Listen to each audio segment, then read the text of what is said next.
Delimitation bill, నియోజకవర్గాల పునర్విభజన ఇది ఆల్రెడీ ఒకసారి వీగిపోయింది పార్లమెంట్లో. మళ్ళీ ఆ బిల్లు ప్రవేశపెట్టే ఆలోచన చేస్తుంది కేంద్ర ప్రభుత్వం. ఈ నేపథ్యంలో చంద్రబాబు నాయుడు గారు చేసిన వ్యాఖ్యలు కానీ, మొన్న ఒక డిబేట్లో ఆయన మాట్లాడారంటే దాని మీద కాంగ్రెస్ నేతలు రియాక్ట్ అవుతున్నారు. ప్రధానంగా సీనియర్ నాయకులు శశిధర్ లాంటి వాళ్ళు మాట్లాడడం అనేది ఇప్పుడు ఒక చర్చ. దానికి రీట్వీట్ చేశారు నారా లోకేష్ గారు. 50% చేయడం వల్ల ఎవరికి ఎలాంటి అన్యాయం జరగదు అంటే, ఇటు దక్షిణాది రాష్ట్రాలకు కానీ అటు ఉత్తరాదికి కానీ. దానికి ఆయనకి ఇచ్చిన కౌంటర్ ఆయన కూడా చాలా ఘాటుగా రియాక్ట్ అయ్యారు. మీ జీతం పెరిగితే ఎంత, మీ డ్రైవర్ జీతం పెరిగితే ఎంత, ఆ కంపారిజన్లో చూసినప్పుడు ఎవరికి న్యాయం జరుగుద్ది, ఎవరికి అన్యాయం జరుగుద్ది, దానికి రాజ్యాంగం ప్రకారం ఏంటి అనేది లోకేష్ గారు ఇచ్చిన కౌంటర్. అంటే ఇక్కడ రెండు అంశాలు ఇందులో. ఒకటి, 50%కే సిద్ధంగా ఉంది, రేపొద్దున ఆ ప్రకారమే నియోజకవర్గాల పునర్విభజన జరగబోతుందని దాన్ని వ్యతిరేకిస్తాము అంటున్నారు. అదే నేపథ్యంలో చంద్రబాబు నాయుడు గారి మాటలకి లేదంటే ఆయన వ్యాఖ్యలకి జాతీయ స్థాయి నేతలు కూడా రియాక్ట్ అవుతున్నారు. అంటే ఏం జరగబోతుంది ఈ బిల్లు విషయంలో కానీ భవిష్యత్ రాజకీయాలు, ఇదే అంశం మీద చర్చించే ప్రయత్నం చేద్దాం. సరే, ఒక రకంగా అంగీకరించట్లేదు కాంగ్రెస్ పార్టీ, అంటే జనాభా ప్రాతిపదికనే వెళ్ళాలి అని అనుకుంటుంది అనేది. మళ్ళీ బిల్లు ప్రవేశపెట్టడానికి రెడీగా ఉన్నారు. పెడితే ఇదే అంశాలు అడ్డుకుంటాయా? బాబు గారి మాటలకి కాంగ్రెస్ నాయకులు కూడా అడ్డు చెప్పడం లేదంటే దానికి రియాక్ట్ అవ్వడం ఎలా చూడాలి? అంటే ఇక్కడ బేసిక్గా సమస్య ఏమైపోయిందంటే, కాంగ్రెస్ ఒక పెద్ద డిఫెన్సివ్ మోడ్లో ఉంది, దాన్ని అఫెన్సివ్ మోడ్లోకి తీసుకెళ్లే ప్రయత్నం చేస్తుంది. అవగాహన లేక కాదు, ఆలోచనాత్మకంగానే. ఉత్తరాది దక్షిణాది అన్న వివాదం తెచ్చింది కాంగ్రెస్ పార్టీ, నడిపిస్తున్నదేమో ఉత్తరాది నాయకులు, మాట్లాడేదేమో దక్షిణాది గురించి. ఇక్కడ మంచి గురించి ఏమైనా మాట్లాడుతున్నారా? మరి అసలు స్వతంత్రం వచ్చాక బీజేపీ అధికారంలోకి వచ్చింది ఈ మధ్యనే కదా. మరి దక్షిణాదిలో సీట్లు అంతకుముందు ఏమైనా ఎక్కువ ఉన్నాయా? ఉత్తరప్రదేశ్లో 84 సీట్లు, ఇప్పుడు ఉత్తరాఖండ్ వచ్చిన తర్వాత పోయింది. అంతకుముందు 84 సీట్లు, ఇప్పుడు తర్వాత 80కి వచ్చింది ఉత్తరప్రదేశ్. మరి ఆ రోజున ఉత్తరప్రదేశ్కి 84 ఇచ్చినటువంటిది ఎవరు? కాంగ్రెసే కదా. అప్పుడు ఎన్నికల సంఘం అన్నారు అనుకోండి, మరి ఇప్పుడు కూడా ఎన్నికల సంఘమే చేస్తుంది. తర్వాతన బీహార్కి కానీ అట్లాంటి 54 సీట్లు ఏంటి, జార్ఖండ్ విడిపోయిన తర్వాత కదా బీహార్ సీట్లు తగ్గింది. అంతకుముందు 54, ఉత్తరప్రదేశ్ తర్వాత సెకండ్ హైయెస్ట్ అదే దానికి సీట్లు. అలాంటి స్టేజ్ ఇచ్చింది ఎవరు? అటుపక్కకి ఇచ్చి ఇటు పక్కకి తగ్గించింది ఎవరు? బేసిక్గా మనకి 42 ఆంధ్రప్రదేశ్కి, అప్పుడు 39 తమిళనాడుకి. ఇట్లాగా మనకు వచ్చినాయి ఎవరిచ్చారు? ఇట్లాగా మన రాష్ట్రాలకు వచ్చేటప్పటికి కాంగ్రెస్ పార్టీనే కదా. కర్ణాటక 28 ఇచ్చింది ఎవరు? కాంగ్రెస్ పార్టీనే కదా. మరి మధ్యలో మోడీకి ఏం సంబంధం, బీజేపీకి ఏం సంబంధం? మరి అప్పుడే దేశంలో ప్రాధాన్యత తక్కువ ఉంది కదా. దక్షిణాది గెలవకపోయినా ఉత్తరాదితో గెలిచేయచ్చు. మరి అప్పుడు అంతే కదా. ఉత్తరాది చీపమ్మన్నప్పుడు దక్షిణాదితో గెలిచింది. అప్పుడు ఎవరు? ఇందిరాగాంధీ. ఉత్తరాది చీపమ్మన్నప్పుడు దక్షిణాదితో గెలిచింది. ఎమర్జెన్సీ పెట్టిన తర్వాత ఉత్తరాది అంతా తిప్పి కొడితే దక్షిణాదిలో ఆంధ్రప్రదేశ్లో ఇది కాంగ్రెస్ పార్టీ గెలిచింది. అప్పుడు ఏమనాలి అట్లాంటప్పుడు? కాబట్టి దేశమంతా ఇందిరాగాంధీ చనిపోయినటువంటి సందర్భంలో దేశమంతా కాంగ్రెస్ కోట్లేస్తే ఆంధ్రప్రదేశ్లో ఎన్టీ రామారావు గెలిచాడు. మరి ఏమనాలి బేసిక్గా ఇక్కడ? కాబట్టి ఇక్కడ ఉత్తర దక్షిణాలు అట్లాగే ఉంటాయి, లేకపోతే రాజకీయం కోసం అనుకోవడం ఒక భ్రమ. ఒక ఆస్పెక్ట్ కరెక్ట్, రాష్ట్రాలలో జనాభా నియంత్రణ అన్నటువంటి ఒక ప్రతిపాదన కేంద్ర ప్రభుత్వం తీసుకొచ్చి ప్రోత్సాహకాలు ఇచ్చింది. ఆ ప్రోత్సాహకాలు ఇచ్చిన సందర్భంలో దాన్ని సద్వినియోగం చేసుకుని, అంటే ఆ పథకాలు పొందడం కోసం విపరీతంగా ప్రోత్సహించి ఆసుపత్రుల్లో 2 పిల్లలు పుట్టగానే ఇది చేపించేసింది మన ప్రభుత్వాలు. ఇవాళ కూడా నిన్న చెప్తున్నారు, మన ఈ గిరిజన ప్రాంతాలు ఇట్లాంటి చోట్లంట ఫ్యామిలీ ప్లానింగ్ ఆపరేషన్ చేయమంటే చేయట్లేదట. అవును, మినిమం 3 పిల్లలు ఉన్నారు లేదని అడుగుతున్నారట. అప్పుడు వాళ్ళకి ఎవరు బాధ్యత అవుతుంది? నువ్వు డాక్టర్ల దగ్గరికి రమ్మంటున్నావు, వాళ్ళ ఛాయిస్ నువ్వు లాగేస్తున్నావు, నువ్వు సచ్చినట్టు కనమంటున్నావు. ఇది వాళ్ళని బలవంతం చేయడం కదా, వాళ్ళ జీవితం మీద భారం పెట్టడం కదా. ఆ రోజున అంతే చేశారు. 1వ బిడ్డ పుట్టగానే 2కి మించి పెట్టుకోక, 2 మించి పెట్టుకోబోకని హాస్పిటల్లో ఏడిపించి పేదల్ని ఆపిచ్చింది వీళ్ళు. కుటుంబ నియంత్రణ ఆపరేషన్ చేయించింది వీళ్ళు. వాళ్ళకైతే ఇష్టం ఇంకా కన్నాం, కానీ ప్రోత్సహించింది మీరు. ఇప్పుడు కనమంటున్నారు. అయిపోయింది. ఇప్పుడు ఆ ప్రాతిపదికన ఏమైపోయింది? జనాభా సంఖ్య తగ్గారు, మనకి పెరుగుదలలో మనకి తరుగుదల ఉంది, అటు పక్కన పెరుగుదల ఉంది. దాని వలన ఇప్పుడు నియోజకవర్గాలకి తేడా వస్తుంది. 50 ఏళ్ళు అయిపోయింది మనకి ఇది చేసి పార్లమెంట్ నియోజకవర్గాలు పునర్విభజన చేసి ఉమ్, 50 ఏళ్ళు ఉమ్, ఇంకెప్పుడు చేస్తారు? ఉమ్, కొన్ని దేశాల్లో 1500 మంది కూడా ఉన్నారు పార్లమెంట్ సభ్యులు. ఉమ్, మనం ఇంత 140 కోట్ల జనాభాలో పార్లమెంట్ సభ్యులు ఆఫ్టర్ ఆల్ 540 మంది ఏం సరిపోతారు? నా దృష్టిలో 800 కూడా కాదు. ప్రతి 10 లక్షల మందికి ఒక పార్లమెంట్ సభ్యుడు ఉండాలి. ఉమ్, అప్పుడు 1400 మంది ఏమి ఉంటారు. ఉమ్, మంచిదే కదా. ఉమ్, దానివల్ల ఇప్పుడు మనకి రిప్రజెంటేషన్ ఇప్పుడు ఏమంటాం, చిన్న రాష్ట్రాలు ఎందుకు అడుగుతాం? ఉమ్, పరిపాలనా సౌలభ్యం కోసం. ఉమ్, అంతే కదా. జిల్లాలను పునర్విభజన ఎందుకు కోరుతున్నాం? పరిపాలనా సౌలభ్యం కోసం. ఉమ్. మరి పార్లమెంట్ సభ్యుడు కూడా పునర్విభజన జరగాలి కదా. కానీ వీళ్ళు చెప్పినట్టు జనాభా ఎక్కువ ఉన్న చోట లాస్ అయిపోరా? 50% అనేది మొత్తం దేశం అంతా అదే జరిగితే. దాని వల్లనే కదా మనం బాగుపడేది. ఒరిజినల్ జనాభా ప్రాతిపదికనే చెయ్యాలి రాజ్యాంగం ప్రకారం. ఉమ్, చేస్తే ఏమవుతుందంటే మొన్న ఆయన పేరేంటి జయప్రకాష్ నారాయణ గారు ఎక్స్ప్లెయిన్ చేసుకొచ్చారు. ఆంధ్రాలో 25 సీట్లకి 17కి పడిపోతుంది. ఉమ్, మన జనాభా పెరుగుదల రీత్యా చూస్తే ఉమ్, తగ్గిపోతారు, ఉన్న సీట్లు తగ్గిపోతాయి. ఉమ్, తెలంగాణలో 17 కాస్త 12కి పడిపోతుంది ఉమ్, వాళ్ళ సీట్లు. ఉమ్, కానీ దానివల్ల ప్రయోజనం వచ్చిందా నష్టం వచ్చిందా మనకి? ఉమ్, మన జనాభా అట్లుంది. అవును. అట్లాగే తమిళనాడు తగ్గుతుంది. ఉమ్, ఇప్పుడు ఉన్నటువంటి 39 నుంచి 28కు పడిపోతుంది. ఉమ్, కర్ణాటక పడిపోతుంది. ఇట్లాగా మన దక్షిణాది రాష్ట్రాలకి జనాభా ప్రాతిపదికన సీట్లు తగ్గిపోతాయి చేస్తే. ఉమ్, దానికోసం చేసేటప్పుడు హాఫ్ ఫార్ములా అన్నటువంటి పెంచారు. ఉమ్, శశి థరూర్ అన్నాడు, ఏది మీకు 2 లక్షల జీతము మీ మరి ఇప్పుడు కార్పొరేట్ కంపెనీల్లో ఉద్యోగాల్లో అలాంటి పర్సంటేజ్ ఇస్తారు. ఉమ్, అలాగే ప్రభుత్వ ఉద్యోగాల్లో కూడా అంతే పర్సంటేజ్ ఇస్తారు.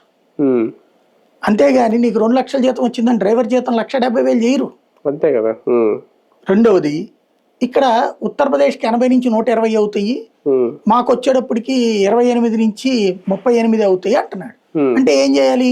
ఉత్తరాదోళకి అట్లాగే ఉంచేసి దక్షిణాదికే పెంచడం కాన్స్టిట్యూషన్ ఒప్పుకుంటుందా?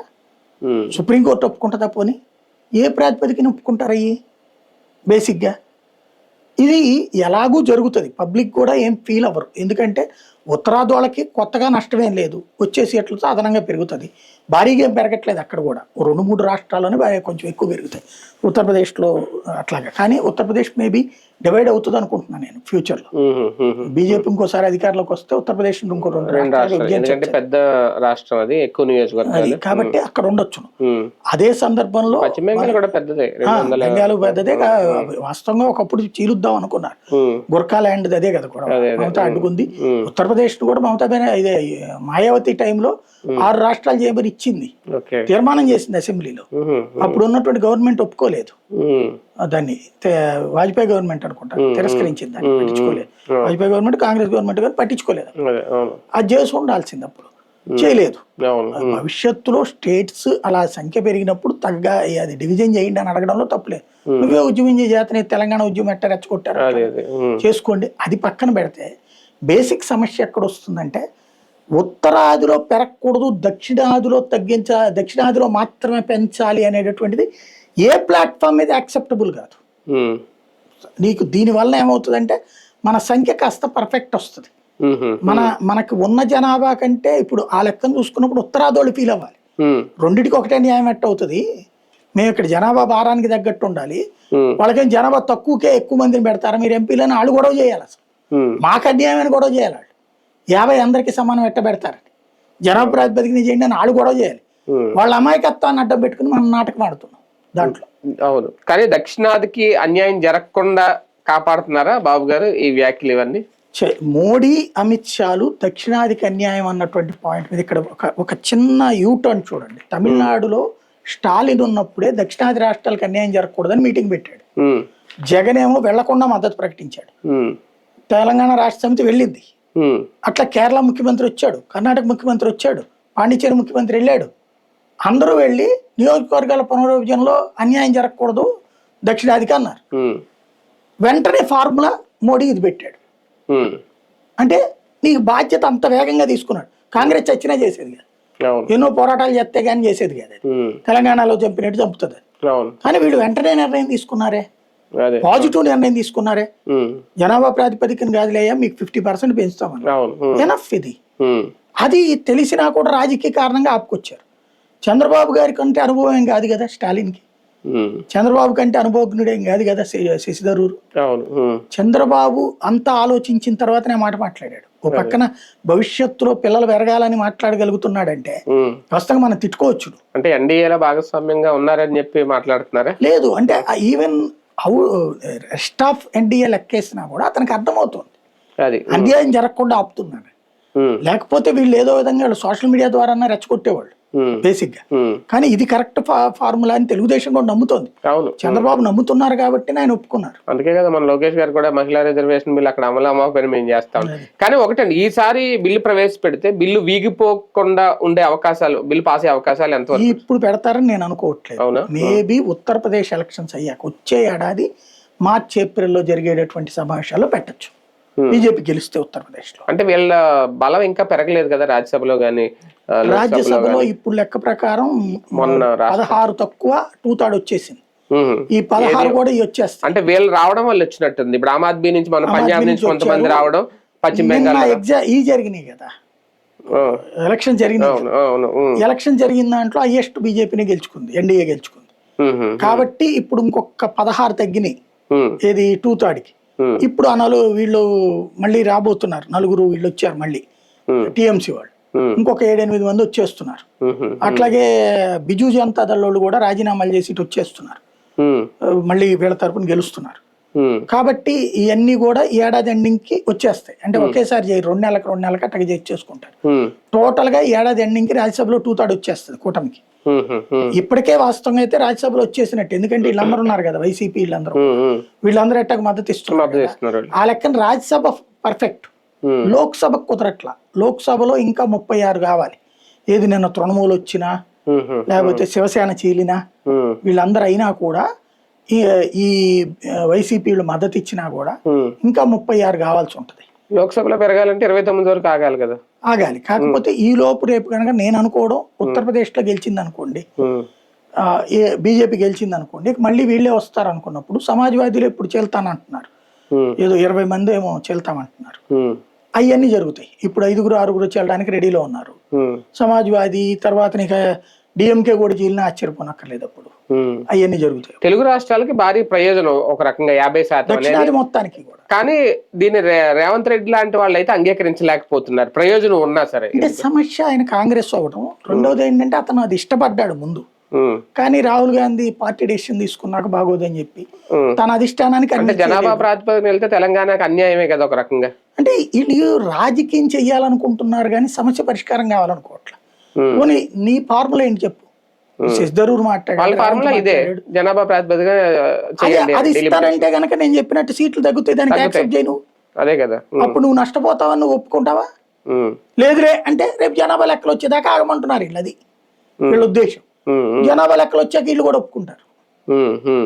ఒక రకంగా మనకి తెలుగు రాష్ట్ర ఆంధ్రలో గానీ తెలంగాణలో గానీ పెరిగే అవకాశాలు ఉన్నాయి. మొత్తం 13 సీట్లు పెరుగుతాయి. లెక్కలు తేలేక తేలుతాయి. జనాభా ఈ 50% లెక్క చూసుకుంటే అదే నేను అనేది.